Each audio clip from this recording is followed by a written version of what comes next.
नमस्कार सभी दर्शकों का स्वागत है फिर से हमारे चैनल में। दोस्तों, सनातन धर्म को लेकर देश भर में राजनीतिक वैचारिक विवाद हमेशा होते रहते हैं और इसी बीच में एक विवाद से जुड़ा हुआ एक अहम फैसला मद्रास हाईकोर्ट ने सुनाया है। अदालत ने भारतीय जनता पार्टी के वरिष्ठ नेता और आईटी सेल के प्रमुख अमित मालवीय के खिलाफ दर्ज एफआईआर को रद्द कर दिया है। और ये जो मामला था वो तमिलनाडु का मामला था सनातन धर्म के खिलाफ। जो स्टालिन है, उनके जो पुत्र है उदयनिधि स्टालिन, उन्होंने जो विवादित बयान दिया था उसके रिस्पांस में अमित मालवीय जी ने जो कुछ भी लिखा था ट्विटर पे, तो एक एफआईआर दर्ज हुई थी, उसका फैसला कल आया। लेकिन ये बहुत इंपॉर्टेंट बात है, जो कुछ भी डिसीजन में जो जज थे उन्होंने कहा, उसके बारे में आज हम चर्चा करेंगे। और हमने आमंत्रित किया है सुप्रीम कोर्ट के lawyer advocate Pankaj Joshi sir को। Sir, thank you once again. जी, नमस्कार मैडम और आपके सभी व्यूअर्स के लिए बहुत-बहुत नमस्कार।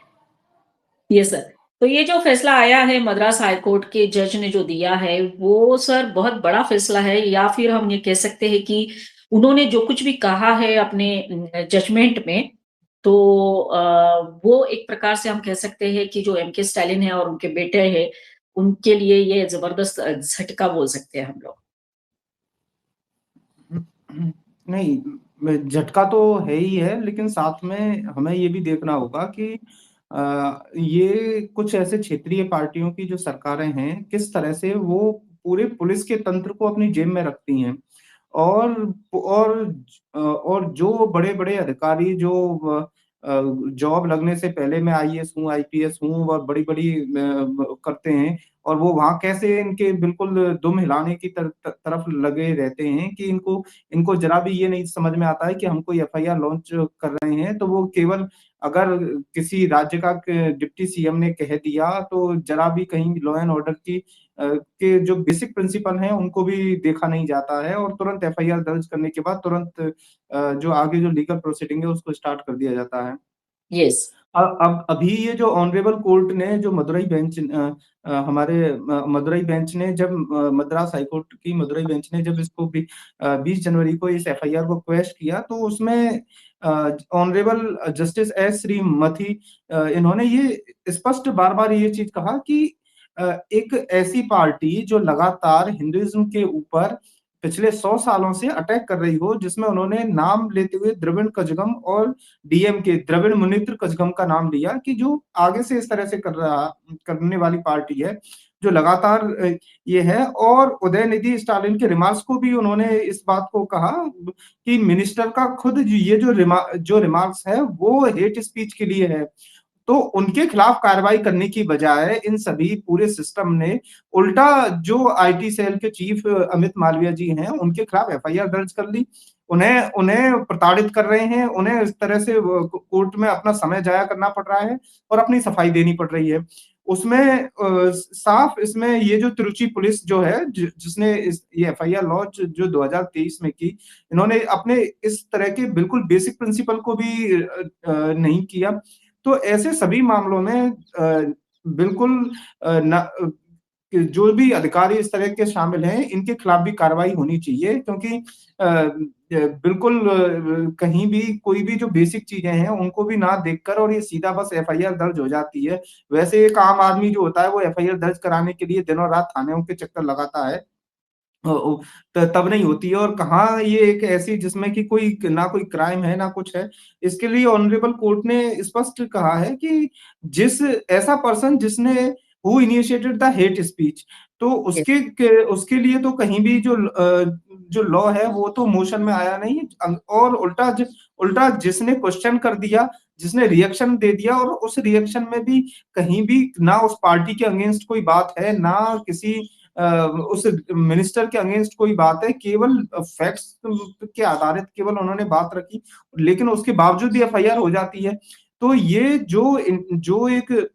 जो पूरा एक जो तंत्र जो है वो किस तरह से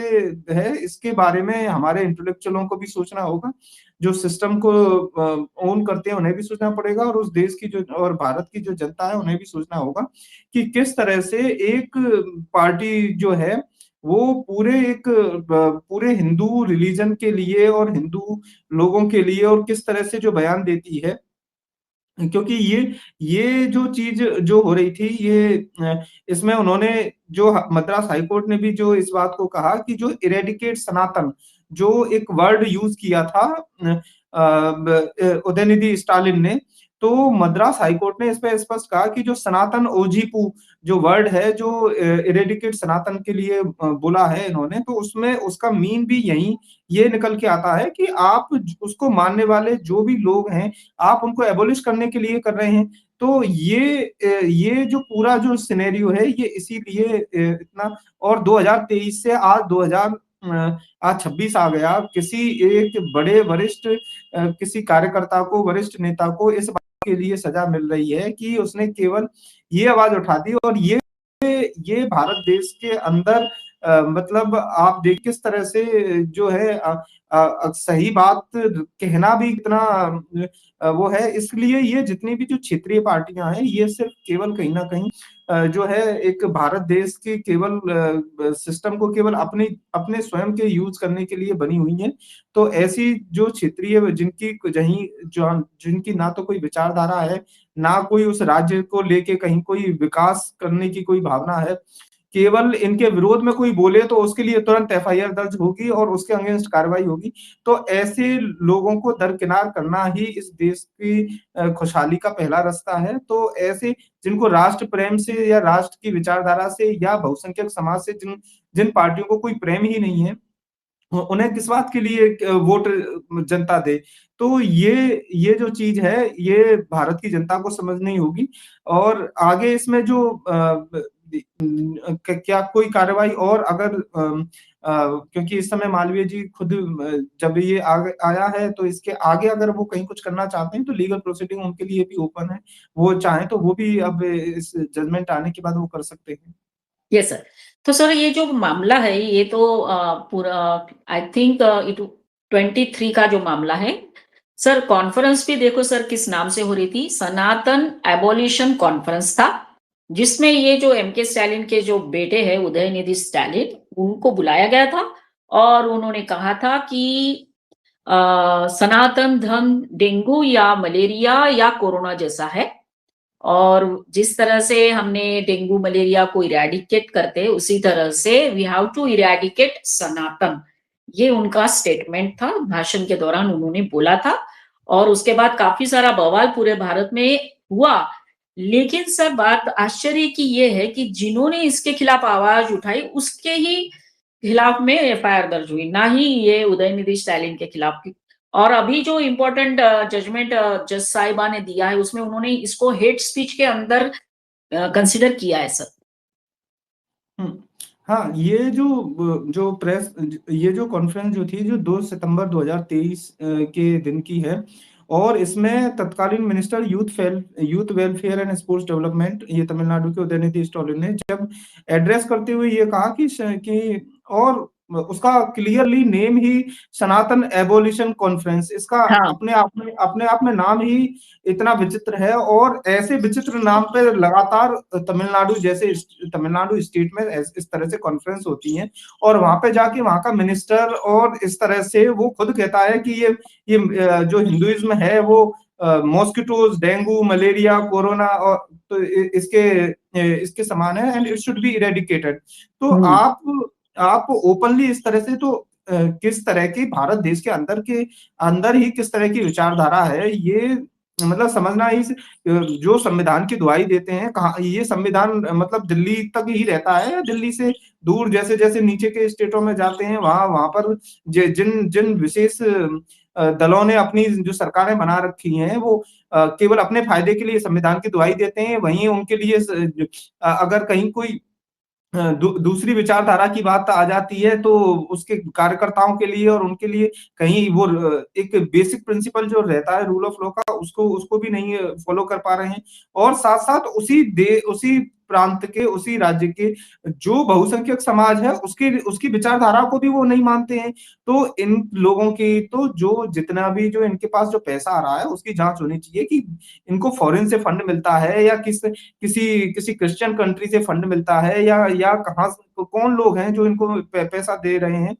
तो यस। इनकी तो जाँच होनी चाहिए कि किस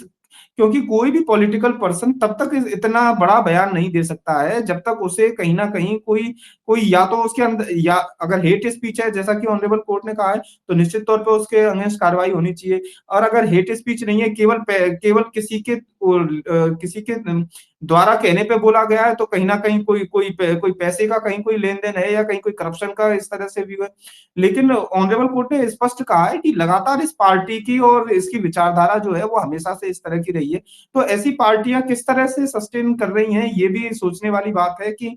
एक राज्य में इन पार्टियों की सरकारें कैसे आ जाती हैं। तो जो बहुसंख्यक समाज या चाहे किसी भी जाति, पंथ, धर्म के कोई भी व्यक्ति हों, जो रूल ऑफ लॉ में बिलीव करते हैं, लॉ एंड ऑर्डर में बिलीव करते हैं और सभी के बीच में सांप्रदायिक सौहार्द बढ़े और डिसिप्लिन में लोग रहें, तो उन सभी को राजनीति में आगे आना चाहिए। अदरवाइज़ ऐसे जो चंद लोग हैं, जिनका केवल काम केवल अपने स्वार्थ के वशीभूत रहकर केवल सत्ता में रहना है, तो वो इसी तरह से उस राज्य की हालत कर देंगे और उसके कारण फिर पूरे राज्य की बदनामी वो पूरे देश में होती है। और कहीं यस। न कहीं ये फिर दो वे ये कहीं न कहीं इसका मैसेज भी फिर जब आउट ऑफ इंडिया जाता है, तो वो खुद ये कहते हैं कि कैसे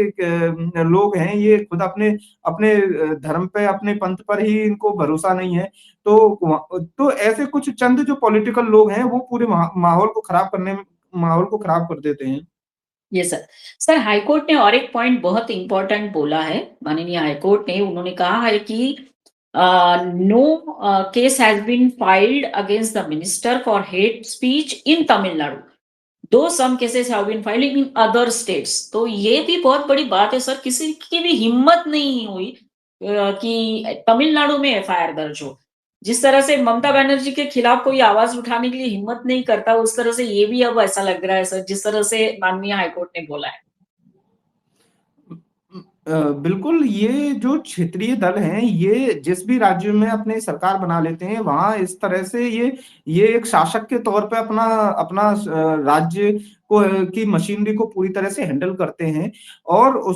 उसमें भी जब इतने वरिष्ठ अमित मालवीय जो वरिष्ठ कार्यकर्ता हैं, केंद्र में सरकार है भारतीय जनता पार्टी की, जब उन्होंने एक्स पर केवल ये पोस्ट करते हुए उसमें जब उन्होंने ये केवल चीज़ें पूछ लिया कि उदयनिधि स्टालिन जो वहाँ के सीएम का बेटा है और मंत्री है, वो इस तरह के कार्यक्रमों में जाके बात रखेगा और सनातन धर्म को मिटाने के लिए जिस तरह से मलेरिया, डेंगू को मिटाते हैं, इस तरह से मिटाने की बात कर रहा है, तो ये कैसा स्टेटमेंट है? और प ये क्यों इ इसको क्यों ना कहा जाए कि ये जो 80% जो हिंदू धर्म को मानने वाले लोग हैं, ये जेनोसाइड कराना चाहते हैं। तो हुँ। ये क्योंकि जो डीएमके पार्टी और उसके जो बाकी के जो कार्यकर्ता हैं कहीं न कहीं उन वो सभी अपने लीडर के इन बातों को फॉलो करते होंगे या मानते होंगे। तो और उन्होंने और जो कांग्रेस पार्टी है वो कहीं न कहीं उनका उनके सहयोगी के रूप में अगर है तो क्या वो उनसे इस तरह का समर्थन रखते हैं? उन्हें भी जवाब देना चाहिए। तो ये जो और इस वीडियो को पोस्ट करने के बाद तुरंत उनके खिलाफ जो एफआईआर हुई और इस एफआईआर के बाद इस तरह से ये लंबी प्रक्रिया होने के बाद और आज ये ऑनरेबल कोर्ट ने जो डिसीजन दिया है, निश्चित तौर पे ये जो अच्छे लोग हैं, जो कम से कम भारत में रह के इस भारत को अपना राष्ट्र समझते हैं, उन सभी के लिए ये खुशी की बात है कि कम से कम कि ऑनरेबल कोर्ट ने उनके दर्द को समझा है और ये कहा है और उसमें सारी चीज़ें जितने भी फैक्ट्स हैं और उन इंटेलेक्चुअल लोगों के लिए भी जो जो इंटेलेक्चुअल लोग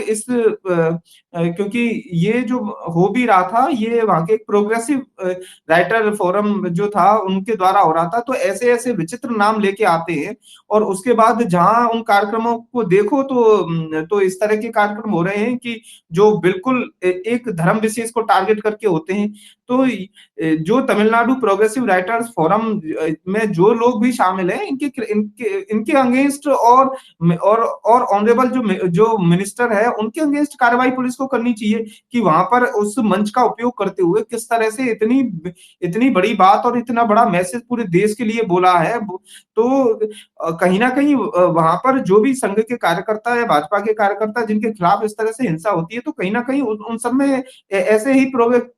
जो प्रोवोकेटिव स्टेटमेंट रहते हैं, उनका उनका योगदान रहता है। तो अब आगे ये जो हुआ है, निश्चित तौर पे वहाँ के जो जनता है, वहाँ के राज्य के निवासी हैं, वो निश्चित तौर पे ऐसी पार्टी को वोट देने से बिल्कुल उन्हें बचना चाहिए जो कि पूरे राज्य का माहौल और अमन और चैन, ना केवल राज्य का बल्कि और उस राज्य का के अंदर उसकी जो इमेज होती है उसको उसको भी खराब करने पे लगे हुए हैं। Yes sir. तो सर जो माननीय जस्टिस एस श्रीमती जिन्होंने ये जजमेंट दिया है, सर उन्होंने तो सर बहुत स्पष्ट रूप से बहुत कुछ कहा है अपने जजमेंट में। और सर ऐसा सोशल मीडिया रिपोर्ट्स में और न्यूज़ चैनल्स में आ रहा था कि कितने सालों के बाद किसी ने इतनी बड़ी हिम्मत की इस तरह का जो भी है लिखने की या बोलने की। तो सर अभी ये जो है उदयनिधि स्टैनिल और उनके जो पक्ष वाले हैं, वो ये कह रहे हैं कि जजमेंट में पर्सनल आइडियाज़ आए या पर्सनल उनके थॉट प्रोसेस आए हैं। तो सर एक बार इन्होंने